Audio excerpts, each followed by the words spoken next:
Kā jūs domājat, ja būtu tāds dabisks līdzeklis, ar kuru 36% cilvēku pilnībā var atteikties no alkohola patērēšanas, ja viņiem vairs negribēsies to darīt, vienkārši dabiski organisms tā pateiks, ka vairs nevajag. Un 84% gūtu pozitīvus, kopistiski, pozitīvus rezultātus, ka riktīgi samazinātos patēriņš. Vai par to tiktu runāts, par to tiktu stāstīts kaut kur? Latvijā ir alkohols patēriņā uz katru iedzīvotāju no 15 gadu vecuma uz augšu litros, gandrīz 13 litri gadā uz katru.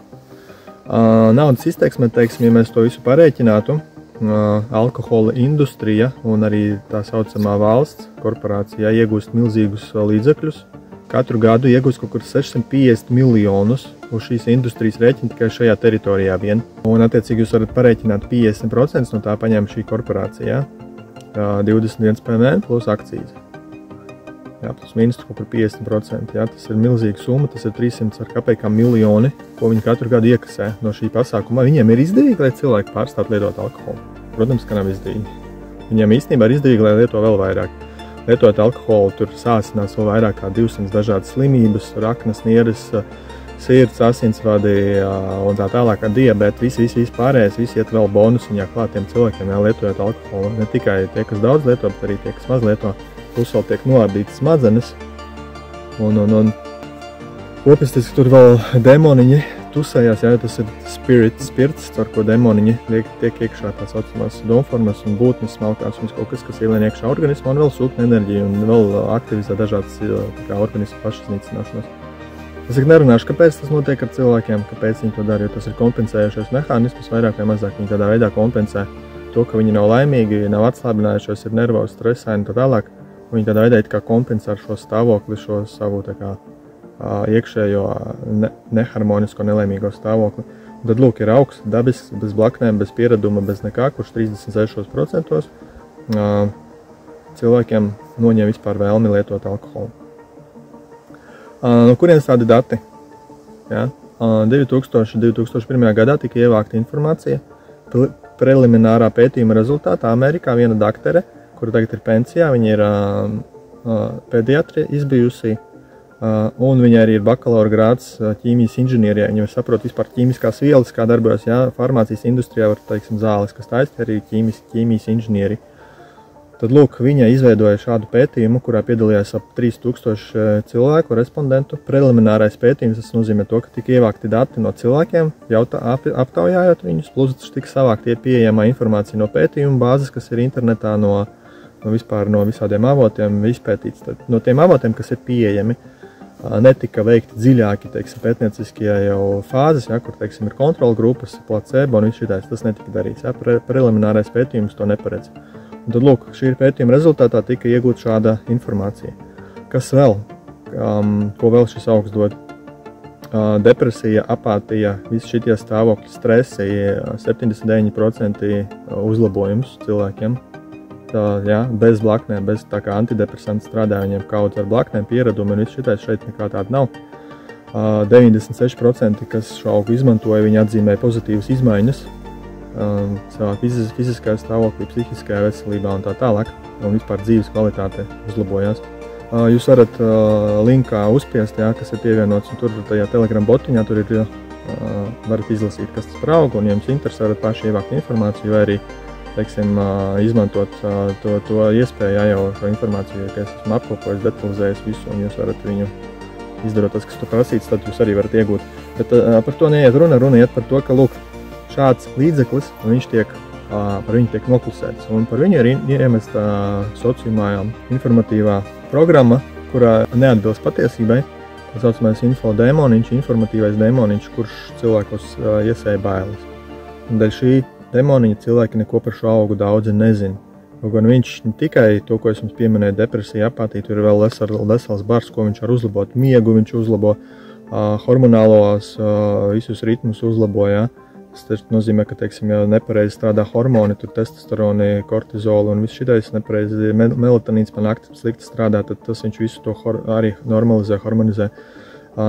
Miegs dziļš, jā, tiem, kuri tur kaut kādiem miega zāles ēdat, jā, tad, lūk, jums ir blaknes, jums ir pieredums no tā šeit, jums nekam tam līdzīgs nebūs, normalizē tos miegs. plus vēl vesels lērums citu visādu fizisko saslimšanu, kur cilvēki fiksēja pozitīvas izmaiņas. Jā, tur līdz pat artrītiem, jā, pretsāpju līdzeklis artrītiem, neārsti artrīti, bet samazina sāpes, jā, un dzīves kvalitāte uzlabojās. Psoriāzija viņa ir saistīta ar nervu sistēmas, jā, ar, teiksim, stresu un šito visu. Tas uzlabojās. Menstruālās sāpes sievietēm samazinās, arteriālais spiediens daudziem arī normalizējās, asinsritē un šitā sistēma, kuņģa traucējumi dažādi un tā tālāk, līdz pat kaut kādiem tur iekaisumiem, iekšējiem un vēl visi procesi arī normalizējās. Lūk, par šo neko neviens daudz nezin. Un kāpēc? Jo atkal mēs varam uzdot jautājumu, kam tas ir izdevīgi. Farmācijas industrija, pārvaldības industrija, viņam vajag liet cilvēku aitiņas, lai viņi slimo, lai viņi strādā, lai viņi lieto alkoholu, ar kuru viņi tā kā kompensē šo savu, ka viņi nerealizē sevi, viņi nav laimīgi, jā, nav priecīgi, nav dzīvē realizējušies un ka viņi dara īstenībā, viņi jūt, ka katru dienu kaut ko dara, kas nav riktīgs. Un līdz ar to kompensē to pasākumu. Un šajā teritorijā, jā, ar nosaukumu Latvija, tā kompensācija notiek visspēcīgāk, visintensīvāk visā Eiropas Savienībā. Arī jautājums, kāpēc cilvēki sevi iznīcina tādā veidā. Un, jā, lietojot alkoholu, viņi ir mazāk pievērš uzmanību sev, attiecīgi viņiem vairāk baro iekšā, kas notiek sociumā, kas notiek visur riņķi, atkal uzmanību uz to. Un pēc tam viņi slīmo, tad viņi lieto visādas farmācijas līdzekļus, it kā noņem simptomātiku, aktivizē kaut kādas citas skaitas, vēl vairāk lieto un ielien tādā tā kā riktīgajā tādā atkarību no visu šīs pasākuma ritenī.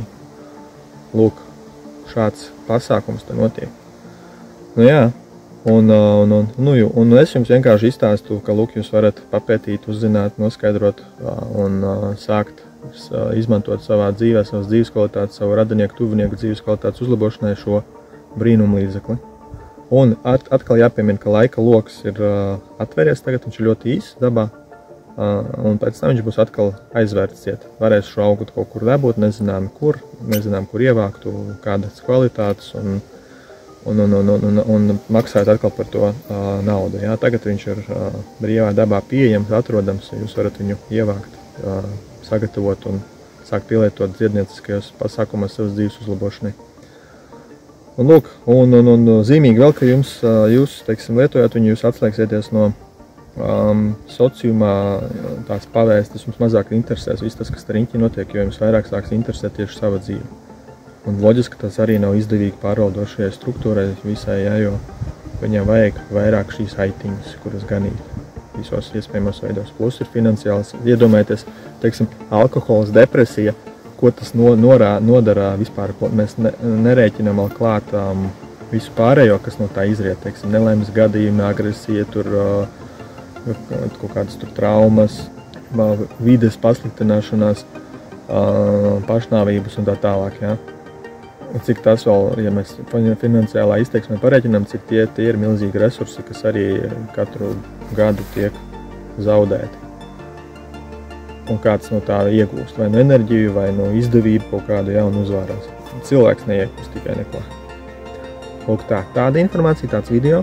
Tā kā draudziņi, domājiet, skatieties, vērtējiet, jā. Laika jums nav daudz domāt, jā, jo drīz dabā durvis aizvērs ciet, tad līdz nākamajam gadam būs jāgaida. Un lai jums viss ir labi, sargiet sevi un savus tos un tiekamies manos nākamais video, un jums bija Sauns, un lai jums viss ir labi. Čau, patā. See ya!